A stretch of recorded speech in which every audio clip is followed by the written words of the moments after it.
Hey, it's your Judge John Hodgman. How many dog magazines are too many dog magazines to have stacked next to your toilet? Stay tuned for my verdict. And in the meantime, why not smash a button, like, subscribe, share? Those are some of my favorite buttons. And while you're at it, leave a comment. Okay, on to justice. YouTube. Welcome to the Judge John Hodgman podcast. I'm bailiff Jesse Thorne. This week, junk and this quarterly.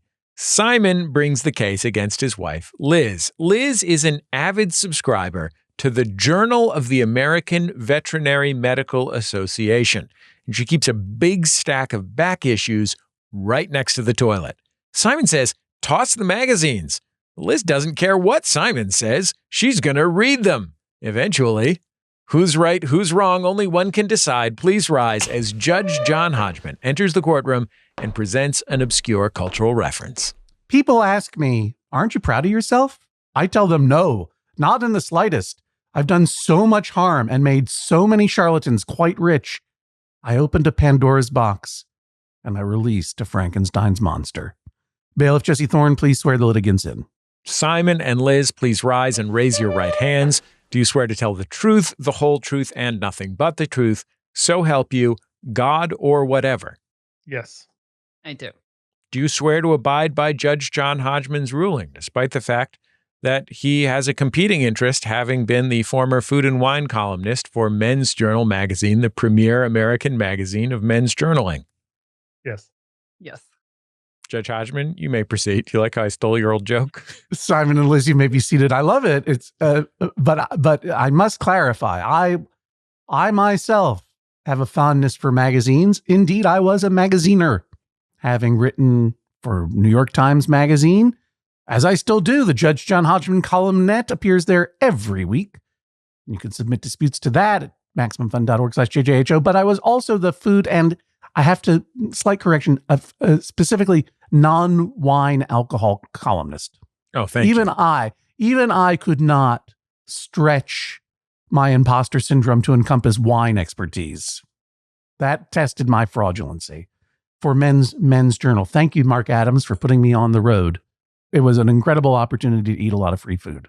But this dispute is about magazines. So, Simon and Liz, for an immediate summary judgment in one of yours favors, can either of you name the piece of culture I referenced when I entered the courtroom? I was quoting a person. I wonder if either of you know who that person is and what they were talking about. Simon, why don't we start with you? I would say that was Mark Lewison writing in the first of his 3-part series on the biography of the Beatles. Tune in. Very specific. Very, very prepared, and very obscure to me. Bad news. It was Peter Guralnick writing in Last Train to Memphis, the first of his multi-volume biography of Elvis Presley. Okay, so you're a music guy, established, Simon, but this is about magazines, specifically magazines regarding cats and dogs and other animals. Because Liz, you are a veterinarian, correct? That's right. Not a hobbyist. Correct. You don't have the subscription to the Journal of American Veterinary Medicine Medical Association just because you're a lurker. That's right. I have a feeling, since I came up with this obscure cultural reference, that it might have more to do with cats and dogs and other animals than it does with the Beatles. Although I guess the Beatles are animals too. Argue. Okay, I see your point now. I've come around to you, Simon. Good guess. But now, Liz, it's your turn to guess. What is your guess, if I may ask? Would it help if I told you that it was an article? It's from an article in the New York Times. That's a newspaper that has a magazine called the New York Times Magazine. I believe it was 2019, September 25th, 2019. September 25th? What was that? Great question. Great question. I read the New York Times every day. Great question. Access your memory palace. Go back to the September room. 25th. I don't know what page it is because I got it on the internet edition.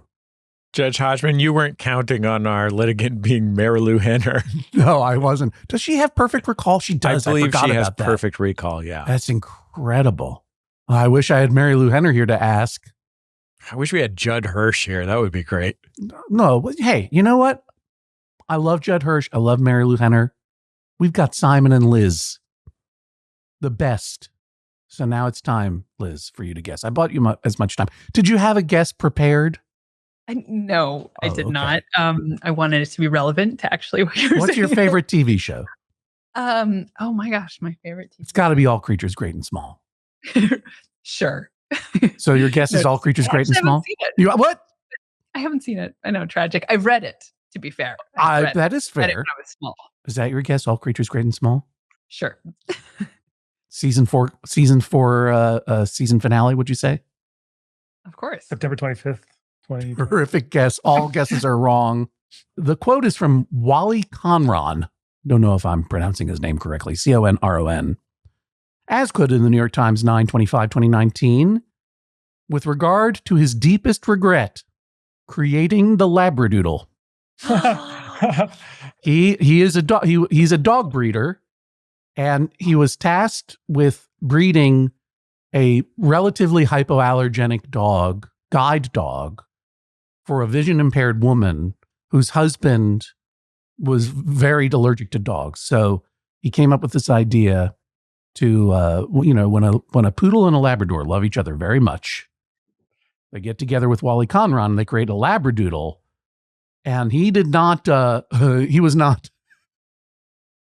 very happy because the demand skyrocketed, leading to some even worse than usual breeding practices to create as many Labradoodles as possible. And this is a quote from him. I find that the biggest majority of these dogs are either crazy or have a hereditary problem.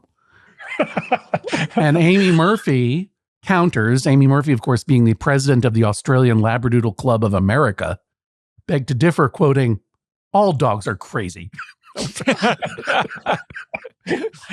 I feel like I can't comment on that because I'd be insulting so many of my patients. You got a lot of Labradoodles come through. I know, exactly. Wally Conron has said this over and over again. It's his deepest regret, creating the Labradoodle. But, I've met many Labradoodles, and they're very spirited and fun. And I'll leave it at that. All right. So who seeks justice in this courtroom? That is me. Simon, you want Liz to get rid of her big magazine pile. This is a big magazine pile in the bathroom. How long has it been there? It has been there for as long as I can remember. Is your earliest memory? He is a goldfish. in this house. We've been in the house now for 10 years almost. Okay, and you're married. And how long have you been married for? For 12 years. And I believe you're in San Antonio, Texas. Yep. Sorry, I didn't mean to say Texas that way. I don't even know why that came out, though. That's what we say. Terrific. Yeah, that's right. Go Colin Allred. So anyway, and it bothers you. Yes. You find it to be unsightly. Yes. Let's take a look at it. You sent in a photo of this, and all the photos, of course, will be available at the Judge John Hodgman show page at MaximumFun.org, as well as on our Instagram. And here's the pile of magazines. Ooh, Liz, this does not look good. These are, first of all, I can't keep saying the Journal of American Veterinary and Medical Association or whatever. It's very hard to say. So I'm going to go by their own abbreviation, which is JAVMA. That's right. JAVMA is a thick book, And it comes out every 2 weeks. So they it comes out every 2 weeks. I mean, this looks like the Vogue holiday issue. I haven't seen thick magazines like this since the 90s. This is unusual. They must have a lot of advertising in JAVMA. No, it's actually all research articles, so they tend to be pretty long. So they don't have a bunch of perfume inserts. Right. Dog you cologne. Want to smell what they had to offer. John in his mind is just absolutely expensing dinner at Le Cirque to JAVMA. Absolutely. Doing it right now. This one will be on JAVMA. But I mean, Jesse Thorne, is there or is there not dog cologne? Sure. I believe that there's dog cologne. I don't know that there's dog cologne, but it seems like there would be. Should we come up with our own brand of dog cologne? I think so. I mean, I'll ask a veterinarian, Liz. Should we put cologne on dogs or what? Is that good for them or bad for them? The only context in which I use dog cologne, because I do use it regularly, is here we go. Is after we have expressed their anal glands, they smell really bad and you have to mask it. That's no joke. That's a medical thing. That's why I wear cologne. I learned a lot in so short a time just then. So only for after-glance use. Got it. Okay. How many of this is a tall pile of printed material. I'm guessing that there are maybe between 20, 25, 30, maybe even issues here. Is that right? I think it was more that we would count 45, maybe. 45? It's almost reaching the seat. That's correct. You could almost put a cup of coffee on top of there. It's almost a side table of Javma.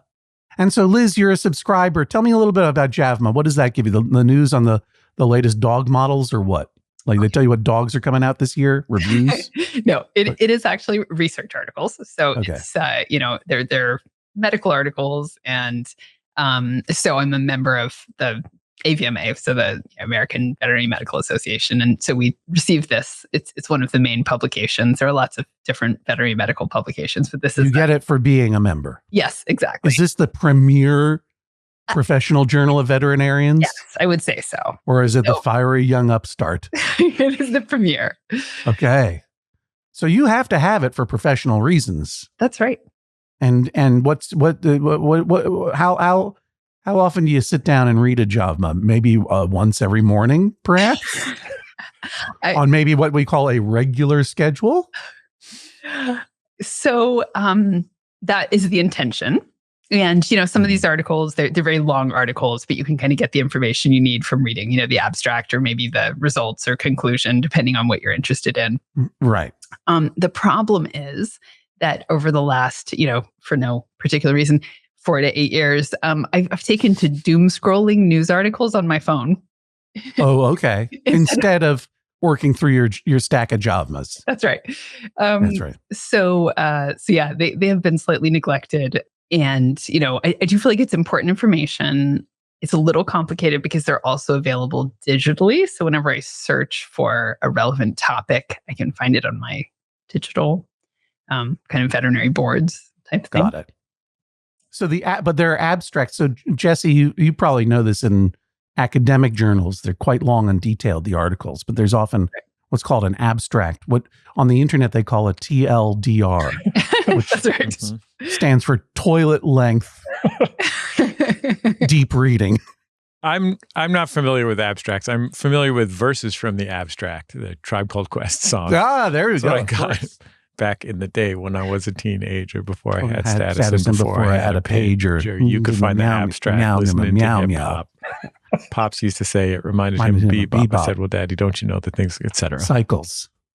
Way that Bobby Brown is just amping like Michael. Yeah, I remember that. We're old. Yeah. Great song. Great song. Simon, it looks like you've opened one of these magazines that you have deigned to touch to show a certain page, a certain diagram. We have this in the Exhibit A underneath the caption "Dumb Pile." Did you select this page to feature for us? No. So after we went through the process of submitting the story and getting interviewed and selected, I came in a few days later, and that's what I found looking at me. So, oh, okay. This is just what you discovered. Yes, exactly. And that's why I consider that passive aggressive. I think she was trying to, throw it in my face, prove a point. She's reading it, but look at what she's reading. Why don't we look at what she's reading? Liz, can you explain what this diagram is illustrating? I can. This poor German Shepherd up top. Figure A. There's figure A, B, C, and D in this. He has EPI, so he does not digest his food well. And so he has diarrhea with fat in it. That's what they're doing. Wow. And I had a case of EPI that I was treating. I'm so sorry to hear that. Okay. In a dog.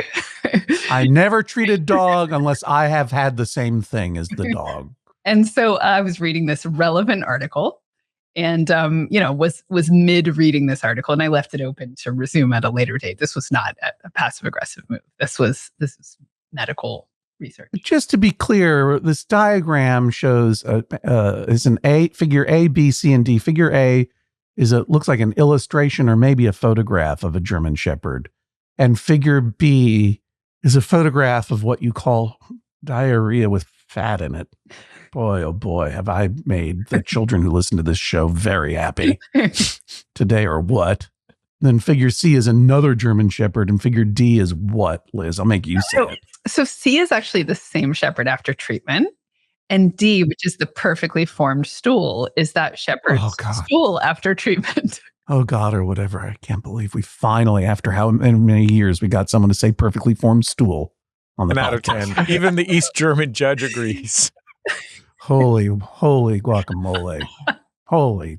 Well, okay. So this is the same German Shepherd now looking much more hale and hearty. That's right. I mean, I don't know. If I were coming to relieve myself at the toilet and this was facing me face up on a stack, Simon says it was passive aggression. You say just relevant reading information. What's the truth? Well, I mean, I have a good story. I can actually tell you the dog's name, the case that I'm working on. The dog's name is Sherman. And so you have gleaned some information from these journals, but you suggest that you don't read them regularly. Before Sherman came into your office, when was the last time you looked at one of these 40 journals? 6 months, maybe. 6 months. And may I verify that you were researching Sherman's condition while yourself sitting down in the bathroom? Yes. Not to be too personal, but I mean, you put them there. That's right. Generally, when you're sitting down in the bathroom, you're not working through the stack. That's not a euphemism. That's a real thing. You're not reading the magazines. So gross. Unfortunately. So gross. But I have this kind of optimistic idea that one day I will. What's the oldest issue in the stack? December 2020. Yep. December 15, 2020, volume 257, number 12. We will not post this on our Instagram because it has your name and address on it, because you are, after all, a subscriber. But it has a wonderful, almost impressionistic painting of 3 very curious looking pigs. But I mean, is the information in this issue of JAVMA even still relevant? I mean, are you really going to go back and read this one? Okay. So, veterinary medicine doesn't have as much funding as human medicine. They don't redo the same studies every few years. So usually the information is going to be pretty relevant. As to whether or not I'm going to get to it, again, that's the kind of the optimistic idea that I'll get to this valuable information. Obviously, you're reading these magazines in private. So, Simon, you can't verify how often or not often that Liz is actually reading these. So, Liz, I need to rely on you to be honest here. Okay. You haven't read these magazines. You got 4 years worth of JAVMA under your toilet, and you don't really read them. And you only read about German Shepherd poop because you knew you were going to be on this podcast and you needed to come up with something to say, right? That's my accusation. It is untrue. I actually stumbled across that article, and then because I was actually reading it. So I guess prior to that, it had been 6 months. And then I stumbled across the article and I went, hey, I'm actually treating a case of this right now. This is relevant, thus proving my point. Have you read any other articles in any of those JAVMAs within the past year? I read other articles in that particular JAVMA, since that was the one I picked up and I was leafing through. Is this one still on top of the pile? Yeah, it would be. Yeah. And we've added more since then that are now in a pile next to the fridge instead of in the bathroom. So there's 4 or 5 now. Oh. Wait, when you say you read other articles in that same issue, do you mean that there was one instance of reading wherein you read this one that was relevant and also looked at some other ones, then put it down and never touched it again? That would be a fair characterization. Yes. Realistically, in the current configuration, how long will it take you to get through the information that you don't have to read cover to cover? Yes. But like, how long does it take for you to, all these words sound gross at this point, but let's just say process one issue? Okay. And I will point out that this is the, veterinary journal. So I treat dogs and cats, and I only read articles that are relevant to dogs and cats because really I'm looking for, what's clinically relevant for me. Yeah, of course. So like half the articles right off. We all skip the bird section.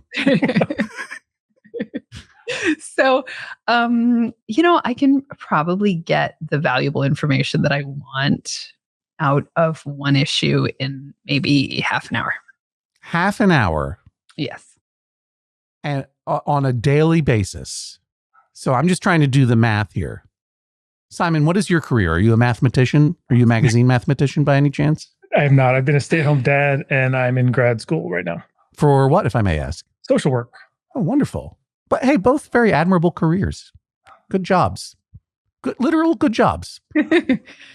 But Simon, let's do the math together then. Yes. Half an hour, that's 40 issues. That's 20 hours of reading.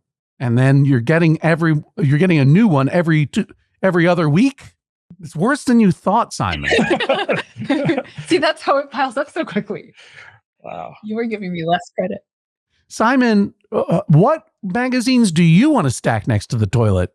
I would like to replace it. There's nothing I want to put there. Nothing at all. Nope, not yet. I mean, like you said, maybe once I get my social work degree, I'll have my own magazines that I can start piling up next to it, depending on what the verdict is. But as of now, nothing. Magazines are not my thing. Judge Hodgman, this is the problem with the American magazine industry. You can only subscribe to magazines relevant to your advanced degrees. Absolutely. That's why I subscribe to Cat Fancy, because I'm a professional cat fancier. That's why I subscribe to the Journal of People Who Went to Broadcasting School for 3 weeks. I love magazines, but they are a scourge. They do come into your house and they never leave. Simon, let me clarify. This is a shared bathroom? Yes. Is it the only bathroom? It is the bathroom for our bedroom. Do you have children who are not fur children? Because I know you have a lot of animals. Yes, we have non-fur. We have 2 non-furred 15-year-old boys, twins. Oh, okay. Do they have their own bathroom? Yes. I bet that's a hellhole. Yeah. A trade. Just so I know, is there a half bath somewhere, or like a small or a third bathroom that could become the home to your Javma collection, Liz?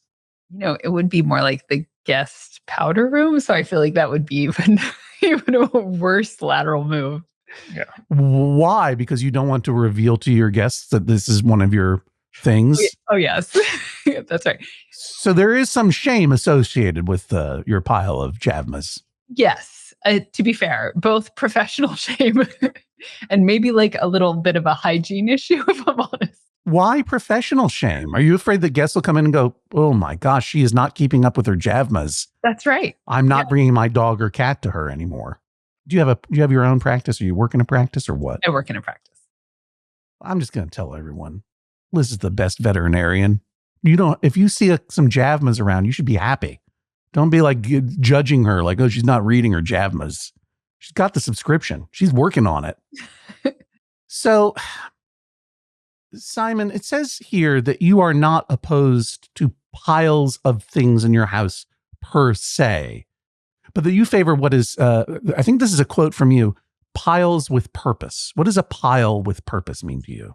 Well, just as a pile of things that are used at some point. So it doesn't, we're not opposed to piles. We say we're pile people. Some things are just, it's easy if it's in a pile, you have easy access if you can if you know the, I guess, geography of the pile. And so piles in and of themselves that are, rotated through are fine. What are some other examples of the piles in your home? In fact, we have some evidence, Jesse, if you'd like to take a look. But I'll let Simon describe what we're seeing here. These are Exhibit B, piles with purpose. First example, bathroom. Yes. So this is our shared bathroom. And that pile there, basically from the Tylenol on the right all the way to the left is Liz's pile. And to the right is mine. And so contained within that pile, I assume, is everything that she needs to... I mean, you're definitely pile people. I mean, I don't know how to describe this other than a big pile of, sundries, hygiene supplies, vitamins, pills, deodorants, etc. When you say that on the left is Liz's pile of what? Everything on Earth? Yeah, basically. And the thing is I should take credit, or not credit, but some blame, because it is my job to sort of maintain the pile, so I take things down, clear off the surfaces, and then reassemble it into, I guess, a more ordered pile that then over time. Which version is this in your mind? This is at the very end. This is just before it was ordered. Okay. Because this feels, look, we've discussed it many times on this podcast that the people have different sensitivity to clutter. And I have a very low tolerance for clutter. And it would seem that you have a very high tolerance. And I say that respectfully. But may I ask, let's look at a couple of other purposeful piles here. Jesse, are you seeing this bathroom now? This bathroom is wild. This is first of all right, this is a sizable bathroom. Yeah. These two are living like monarchs in this bathroom. San Antonio, everything's bigger in Texas. As a gargantuan corner bathroom. And they have probably, I'm going to call it 6 feet of counter space in this bathroom.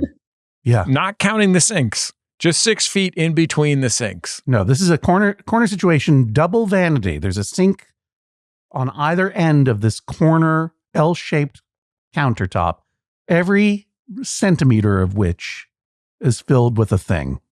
There are cabinets in this bathroom. I want to be clear. Yeah. I can't emphasize enough that immediately underneath this layer of bathroom product is a set of cabinets. Yeah, what happened to the cabinets there, Simon? Did you accidentally fill them up with sand or something? You can't fit anything in there? No, they are full, but if you were to open up one of those cabinet doors, things would fall out. That's for sure. The drawers, though, they contain. They're good at containing. You have more bathroom things than the things that are on this counter? We do. The best part of this is that... What are you doing in this bathroom? I mean, besides studying. It is interesting because neither of us we're not high maintenance people. We don't take long to get ready or anything like that. So it doesn't make sense. Now that we're talking about it more, I'm confused too. The one of the beauties of this photo, which, do you want us to share this with the world? We are not ashamed. Okay. We're not ashamed of who we are. One of the beautiful things about this photo, which you can see on our Instagram page, etc., is that not only is this L-shaped counter covered in stuff that you use every day in the bathroom, normal stuff, but also it's up against an L-shaped mirror. So the whole thing is doubled. Yeah, this is like a Last Dragon, Bruce Lee bathroom mess. Fighting against Kareem Abdul-Jabbar in a house of mirrors. Now, this is the Judge John Hodgman podcast, and you forgive me for being naturally judgmental. But let me dial it back for a second to say that, as we've discussed on the podcast many times, people have different tolerance levels for what you might call clutter. And that's fine. This is well beyond my tolerance level, but I don't live in your house. My question is, do you have equal, like when you both look at this bathroom situation, are you both equally okay with it? We are. We have a matched high tolerance for clutter. Okay. Well, it would seem so, because look at these other photos too. Boy, oh boy, are you pile people or what? There's the closet. There's a bunch of clothes piled on top of, again, what I can only presume is drawers full of other clothes. Yes. There's a reason for that. And what's the reason for that? Okay, so Simon does the laundry. It's very sweet of him. That is very nice. I work long hours, and so and I don't like to add more work for him. So if I've worn something for a few hours, and then I think to myself, this is not dirty, I'm going to wear this again. Instead of putting it in the hamper to be washed, I put it on top of the dresser.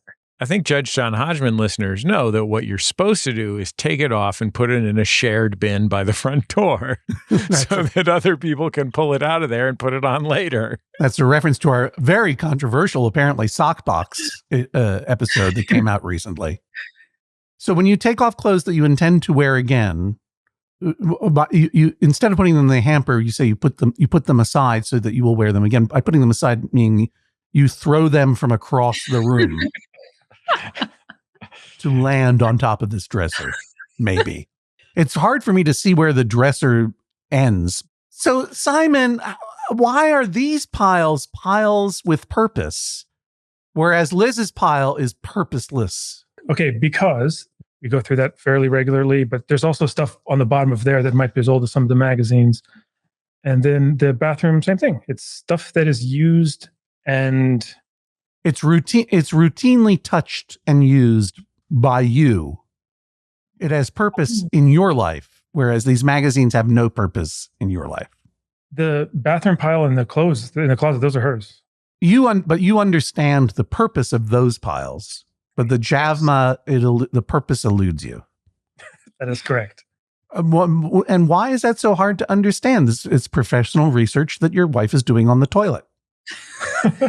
No, and I've seen her have to, to solve a case and be, nose deep on the computer, finding the answers that she needs to find. What she's not doing is going page by page through the stack of JAVMAs to find it. She looks it up.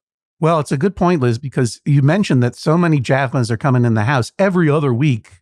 I mean, Cooks Illustrated is on a quarterly basis at this point. They can barely put one out. JAVMA's pumping out thick magazines every other week, and they're colonizing other bathrooms. Isn't this stuff online? Yeah, so it's a little complicated. If I have a specific case, I will research. I'll look online, and all sorts of journals are online, and I can find that information. So looking through JAVMA is more about finding information. It's the information that you didn't know you didn't know. Okay. Coming across an article, like a study that you didn't know was out there. You might use that information at a later date, as opposed to researching a specific thing. But you acknowledge that you're not keeping up with your subscription and your research, your important research, correct? Yes, currently. But it's been, you still have 2020 issues in there. What's your plan to get back, I hate to say it, to a veterinarian, on the horse and get through these magazines and get up to speed and up to date? That is a good question. I will say, okay, so we do have like continuing education requirements, and some of it can be self-study. So last year I went to a bunch of conferences, so I didn't need any self-study hours. But this year I do plan to do some self-study hours, and it will consist of reading the JAVMAs. So, okay. And so tell me what your proposed schedule is. Well, basically before the end of December, I'm going to do 3 hours of self-study. So I'll probably go through about 6 of them. So 3 hours, so that you're going to knock off 6 before the end of the year. Yes. And as of this recording, that's 10 weeks from now, if I'm doing the math correctly. Check me, Simon. December has 4 weeks. November has 4 weeks, more or less. We have about 2 weeks left here in October. So that's 10 weeks. So and it's every other week. So that's 5 new issues. Judge Hodgman, Simon is in graduate school for social work. He's doing calculus and stuff. Yeah, no, I know. It's just anyone's got to be better at math than me at this point in my brain dysfunction. But that's 5. So you're going to knock out 6 issues, but get 5 more in the meantime. So you will have effectively eliminated 1. This is going to go on forever. Does that sound acceptable? Does this pace sound acceptable to you, Simon? No, it sounds undoable. Is there another place where the magazines can be? I mean, of course, we've got plenty of places to put magazines, but it's just going to be, then they would just be there. And then I think the argument would be that she wouldn't have ready access to them. Yeah, I didn't want them to be out of sight, out of mind. So it's kind of like a guilt trip. Insight, out of mind. This is like a visual reminder of what I'm not doing.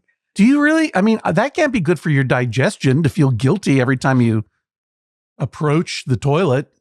How do you feel when you see those magazines? Good or bad? That's a good question. Like I said, I just have this kind of optimistic idea that one day I'll have time to read them. And so I want to keep them around for that reason. And sometimes I do have, I'm busy, so I don't have a lot of free time, but one day I'll have free time.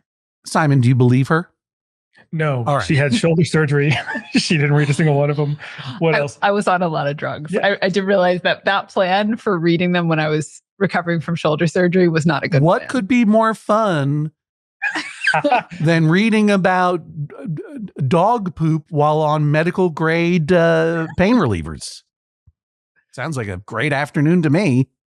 What's so offensive to you about this pile so I can understand what you want me to do here, Simon? Is it that the pile is next to the toilet? Is it that the pile will never be addressed? What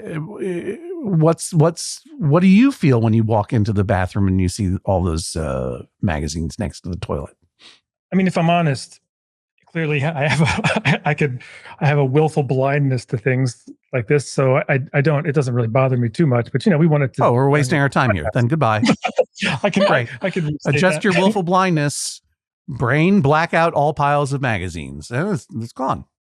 I mean, there is going to come a point when it is even, and you say that we didn't have it, but the pile has been there. I think we must have gotten rid of some of the pile at some point. I think you're right. Right? So we have cycled through. Yeah. So there's precedent already. Did you get rid of magazines because you finally read them and you recycled them, or did you give up on some? So some magazines disappeared at one point. I think that, I think he thought I wouldn't notice and I didn't notice. Did you dispose of a bunch of Javnas without permission, Simon? Yes or no? I do not recall. And then she can attest. What are you talking about? You do not recall? I have a terrible memory. He is a goldfish. I mean, if she didn't, it was obviously me. What would you have me rule then? That all the magazines go away, or only up to a certain point in time? What are you looking for here? What's the relief you're looking for, so to speak? I think it would be fair to have a certain number of magazines there and just cycle through them. What would that number be? I don't know. I think 6 months worth is good. So that would be 12 at 2 weeks, and that you have 2 weeks to read the one on the bottom before it gets taken away. And what are you going to do? Are you going to set a timer? You're going to keep track of this? Absolutely. What would this do for you? Why do you even have any standing here? Why would that be beneficial to you? I have no standing. It wouldn't be beneficial to me until they get to the point where they used to be on top of the toilet. Then I moved them to the floor. When did the magazines break your back, Simon? When did they fall on you? And when did you move them? It was probably around a year or so ago. Okay. Wow. So, all right.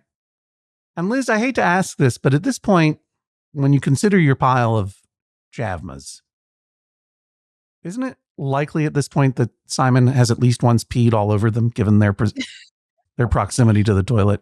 I do have some hygienic concerns. That's fair.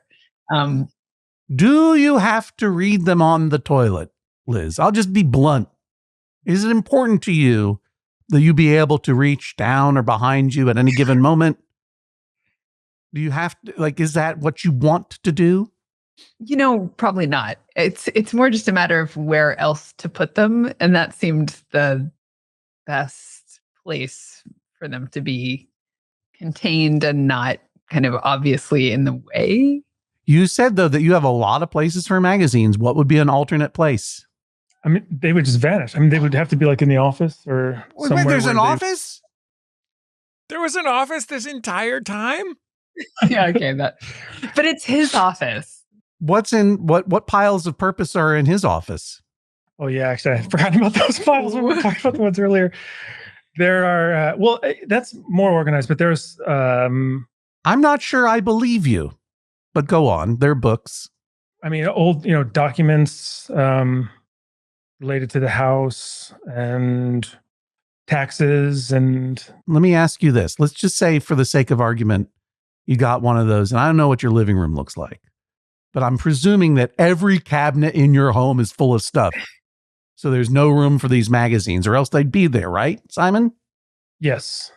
What if you got one of those ottomans that has storage inside? You pop off the top. It's like you put your feet up on top, and then you take your feet off, pop off the top, and it's just a storage cube, right? Just hypothetically. And you put all the current issues of Javma in there and pop the lid on. Would that be okay with you, Liz? Yes. I mean, that would be a compromise. Yes. That would be a compromise, but it doesn't sound like you want to make a compromise. So I will ask you again. Why do your magazines about dog poop need to be next to the toilet? What do you get out of this? Yeah, I think the idea is again, it's just like a reminder, so it's just, I can see them. So it reminds me, oh yeah, I need to read those. What about declaring Javma bankruptcy and throwing them all away and starting fresh? How would that make you feel? When I propose that, what's your reaction? Yeah, that is definitely, so he wants to throw them away, and so I am willing to compromise in any other way, but I don't actually want to throw them away because but you're not. But Liz, respectfully, Liz, you're not answering my question. Okay. When I propose throwing them all away and starting fresh, how does that make you feel? It makes me feel anxious about the idea of losing the opportunity to absorb that information. I see. And so you need to have them right there so you know that you'll see them every day. Let me ask you this question without getting too personal. Let's say your feet are tired, so you need a place to sit down for any reason. You choose the toilet and you're doom scrolling about the state of the world, which is bad. And you have this pile of homework next to you. That's got to be a miserable morning for you, right? How do you feel when you're just scrolling terrible information and you have unfinished work next to you, and you know that even if you ran into the other bathroom, there's even more work there for you? Is that a good feeling? How would you describe it? That's fair. That's stressful. Yeah. Okay, I think I've heard everything I need to in order to make my decision. I'm going to go into my private office and peruse some old copies of Ellery Queen Mystery Magazine. I'll be back in a moment with my verdict. Please rise as Judge John Hodgman exits the courtroom. Liz, how are you feeling about your chances in the case right now? I'm worried. I feel like I don't have a lot of logical room to stand on. So I'm making more of an emotional appeal. Nothing stirs the heart like a pile of medical journals. and my desire to be a better veterinarian, Got it. Simon, how are you feeling? I'm feeling confident. Why is that? Well, I just don't think she has a leg to stand on. There's no matter what, even if we put it in an ottoman or put him somewhere else, she could never read them faster than they will be replaced. And it will just continue to grow and grow and grow. Liz, for the past 15 years, everyone else in the world has been looking at their phones when they sit there. Can you not put these inside your phone? I mean, that's an interesting question. Yes, I have access to them digitally. That is very true. But then you would have to make the choice to actually go to the AVMA website and look at the journal online instead of, doom scrolling news articles. Well, we'll see what Judge Hodgman has to say about all this when we come back in just a moment.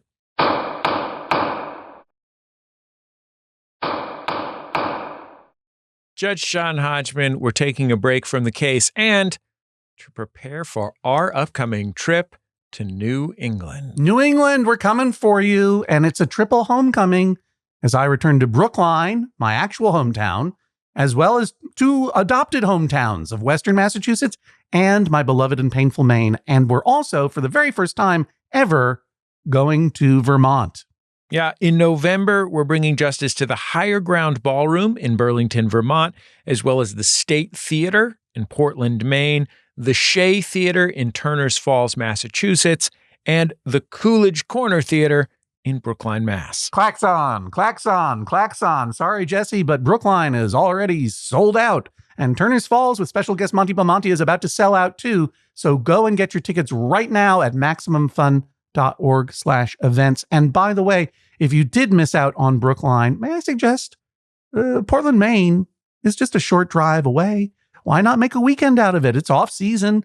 Hotel rooms are going to be relatively inexpensive. You can check out Eventide Restaurant. Go to the Green Hand Bookshop. They've got a great section on Edward Gorey. Go to Flea for All, where you got that jacket that time, Jesse. Yeah, I got a nice jacket. It's a terrific city, and it's going to be a great show at the State Theater. And we'll have Joel Mann in-house playing bass with the Night and Day Trio, offering you the finest in coastal Maine jazz. Tickets available right now at MaximumFun.org/events. We're also coming to the West Coast in January and February, so you can get your tickets to Vancouver, Seattle, Portland, and Los Angeles, where we will have a very special opening act. Jordan, Jesse, go. It's going to be a hoot and I dare say a holler. MaximumFun.org/events for tickets to all of our upcoming shows. And if you have disputes in these cities, please send them in at MaximumFun.org/JJHO. If we pick your dispute to hear live on stage, guess what? You can hang out with us and eat some of our green room crudité. You absolutely can have all the cherry tomatoes because I hate them. Listen, everybody, we've had so much fun on the road with our Judge John Hodgman Road Court, and it's a great way to introduce someone who's new to the show or has never heard it before. So please go and get your tickets now at MaximumFun.org/events and submit your disputes at MaximumFun.org/JJHO.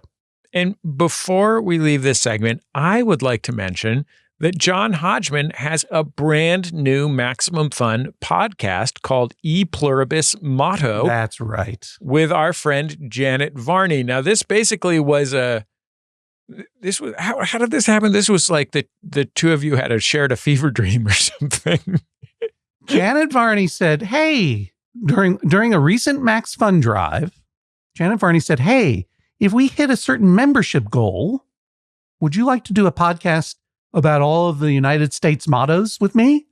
And I said, I absolutely would, but can we also do state birds and songs and state muffins?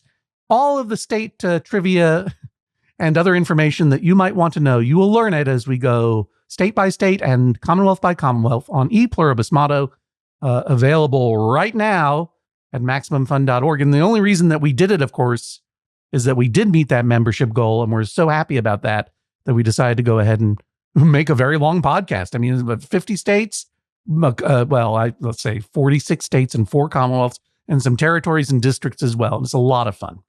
Janet, if you don't know, is not only the host of the great Maximum Fun podcast, the JV Club, and one of the co-founders and co-operators of San Francisco Sketchfest, as well as one of the stars of television's You're the Worst. She's also, this is most relevant to my 7-year-old, the voice of Korra in The Legend of Korra.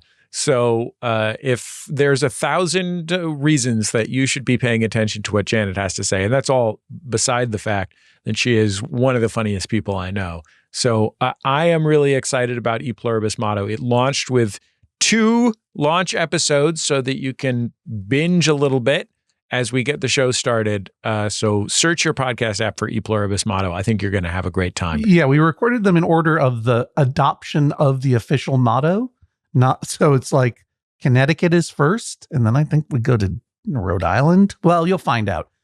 Everything you need is over there at MaximumFun.org, not least of which is MaximumFun.org/events for those tickets to the Judge John Hodgman shows in New England. See you there. Let's get back to the case. Please rise as Judge John Hodgman re-enters the courtroom and presents his verdict. So, Simon, Judge John Hodgman says, sit down because you have no standing. 0 standing. You have 0 standing, right? I mean, you have established not only through your words, but through your pictures that you share an equal high tolerance for clutter that extends far beyond this spot next to the toilet. You try to make a distinction between piles of purpose versus purposeless piles. But when you compare your double vanity to the pile of magazines next to the toilet, to my eyes, same amount of clutter, not really distinct. And indeed, they serve a purpose, a real purpose, to make Liz feel bad every morning. Because she didn't do her homework and she's behind. And yet, even though you have no standing, I cannot throw this case out of court and rule in Liz's favor automatically. Because Liz, you are confronting a problem that I have great sympathy with. One problem that I have had all my life is letting homework pile up. Procrastination and feeling awful about it all the time. Procrastination is one of the most insidious bad habits to get into because it ruins your quality of life far more when you're not doing the thing you're putting off than the small hassle of doing the thing that you're putting off. which is such an improvement of your quality of your emotional life. There's that. And then there's also addiction to phones, which is a real issue that we all have. And with regard to your defense, Simon, that we like to stay on top of things by looking at our phones. Particularly now, I say don't. Jesse and I share a good friend in David Rees. David Rees is the co-creator and co-star of the show that we made for Hulu and FX called Dicktown, available now on Hulu, and potentially an unnamed secret project that seems to be coming into focus. More on that later. But David has a side project, a podcast called Election Profit Makers with his childhood friend, John Kimball. And if you listen to that, and you should, because it's a lot of fun, unless you want to put election news aside for a while, which I don't blame you. But he's always hectoring John Kimball for remaining an active user of the website we used to call Twitter. And there's one of the most explosive moments in podcasting history, as far as I'm concerned, was when David said to John, "Why are you still there? It is only causing you heartache. It is only causing you pain. It is not a force for good in the world. It is terrible. Why are you still using this application that we used to call Twitter?" And John admitted quietly a hard truth. He said, "Because I think I might make a difference." You've never heard a childhood friend laugh harder at a childhood friend. And even John had to laugh at himself because, of course, scrolling through not just news, but at this point, misinformation, propaganda, clickbait, rage bait, all of the stuff that social media has arranged itself to connect to your brain and make it hard for you to put your phone down, that is not making a difference. Witnessing all of this stuff does not make a difference. And certainly posting your takes on this stuff does not make a difference. What makes a difference is action in the real world. And if you want to make a difference in the real world, take action in the real world, find an organization that is dedicated to the things that you, and I'm not ordering you to do this, I'm just saying, it's what we call on the Judge John Hodgman, the help in the way you're asked to help principle, rather than the way that you want to help or feel compelled to scroll through help. You know what I mean? Like, find an organization that is aligned with your principles, see what they want you to do in the real world, and do that. If that's how you want to engage in this world, we need engagement in this world. But what you're doing on your phone when not reading your veterinary magazines is not good for anyone, especially you. When, by contrast, reading about dog poop in a magazine is going to help some dogs. That's very valuable. Think of Sherman. Think of Sherman. And it's critical. I really feel you. As an old magaziner, you said something that really resonated with me and I think is true, and something that we've lost to a degree, which is that your phones and your computers and your digitized information are great when you're doing a specific search for something that you already know you need to know about. But browsing through a magazine, much like browsing through a bookstore or doing all the kinds of browsing that we used to do of curated collections of articles or information or whatever, that helps us discover and make connections that we didn't know as you put it, you learn about the things you didn't know you needed to know about, or you didn't know that you didn't know about. And something about paging through a physical magazine is conducive to that kind of intellectual discovery that the screen can't replicate. So to me, the solution here is obvious, not just in terms of how to make Simon a little bit happier about the bathroom arrangement, because Simon's going to forget we even spoke about this in 5 minutes, it turns out, but it will increase happiness for you. And that is, read the magazines. Don't bring your phone into the bathroom. Sit down, for whatever reason you might sit down, and spend that ritual every morning skimming through one magazine and then recycling it. Magazines offer a different kind of torment, right? Because anyone who has a magazine subscription or ever has had them pile up, and you feel like I'm never going to get back to this. And I have a family member who is preoccupied, driven to distraction by the numbers of New Yorkers they haven't finally gotten around to reading. And the only solution for that is to read them. Read them. You will do net good in the world. And, you say you need 30 minutes to process one magazine. I suspect you can get that down to 15 or 20. Like we're just, we're already skipping the bird and herpetological sections. Like give it a good, solid skim or read one article. Get it done with in one, shall we say, sitting. Put it on the other side of the toilet. Simon grabs it, throws it away. Then you're going to be done. We think they got 45 in there, right? So in 45 days, maybe you take a weekend off, a couple weekends off, right? So like in 2 months, you will have processed 45 of them and you will be a smarter, even better than you are veterinarian. You don't need to become a better veterinarian. You're great at it, but you'll be even better and you'll feel good. And it'll also, I think, be good. I mean, it'll be good for you, not to be gross about it, but it'll be good for your waste processing. You know what I mean? Like your gut is very attuned to your emotions. You're going to have a better time on the toilet if you do your homework. Man, let that be what I'm remembered by. Sage advice. Just every day, 15, 20 minutes, process one magazine, get rid of it. You will, as I say, in 2 months, you'll get rid of all the 45 that you got there. You will have brought in 8 and you're going to be ahead of the game and you're going to feel so good and you will be making a difference. This is the sound of a gavel.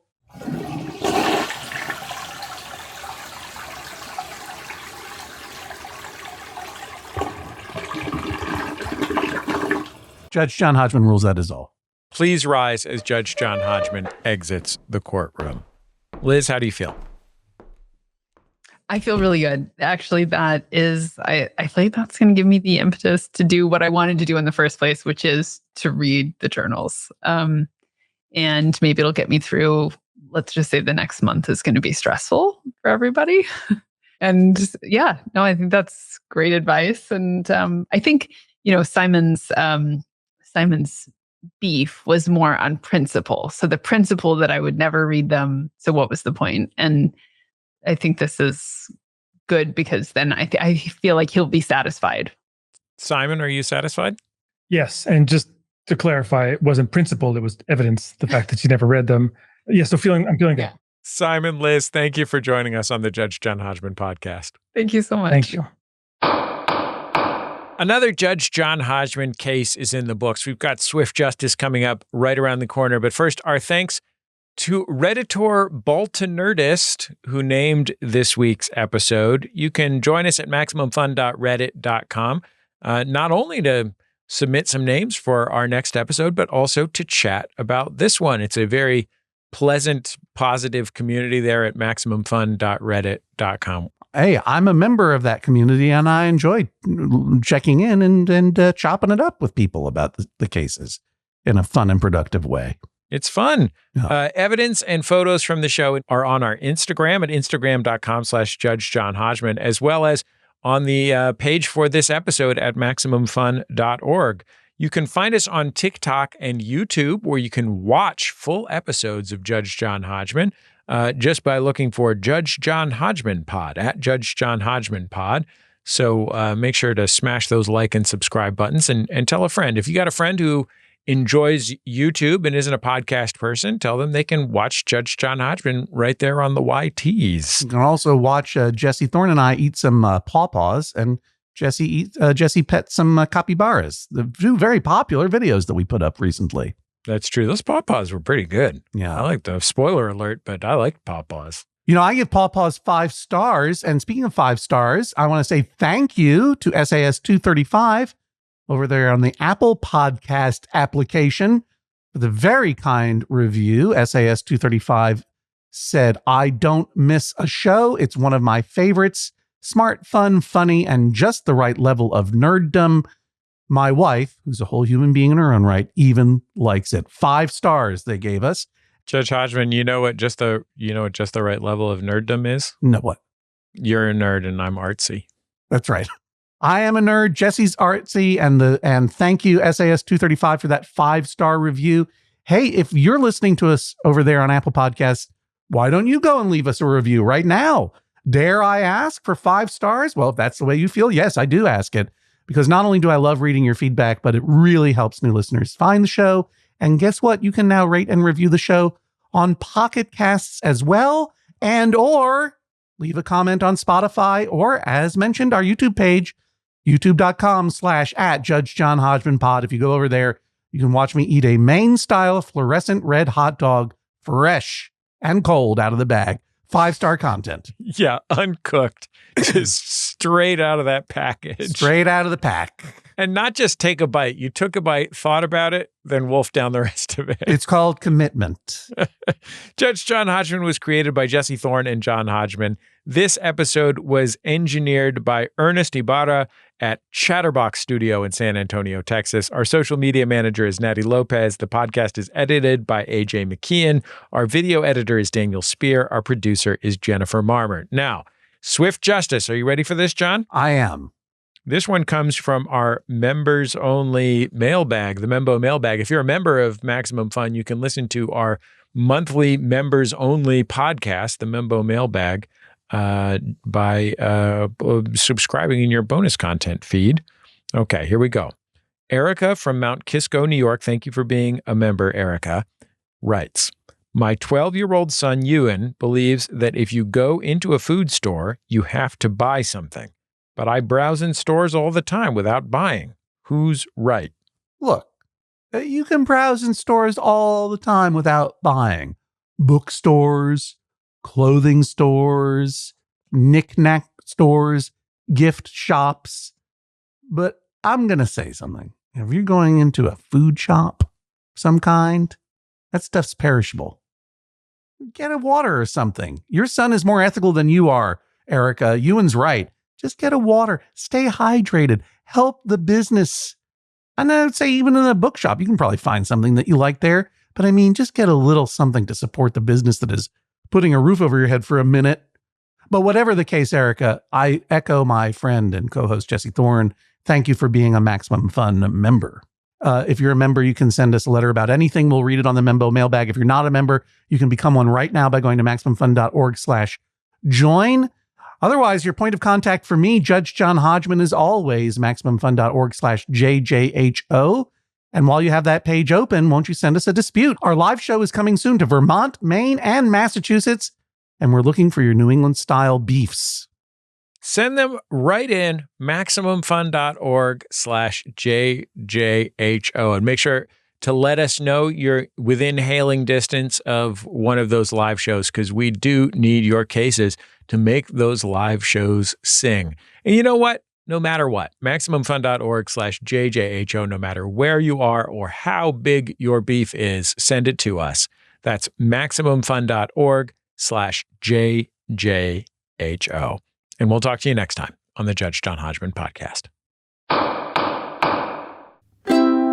Maximum Fun, a worker-owned network of artist-owned shows. supported directly by you.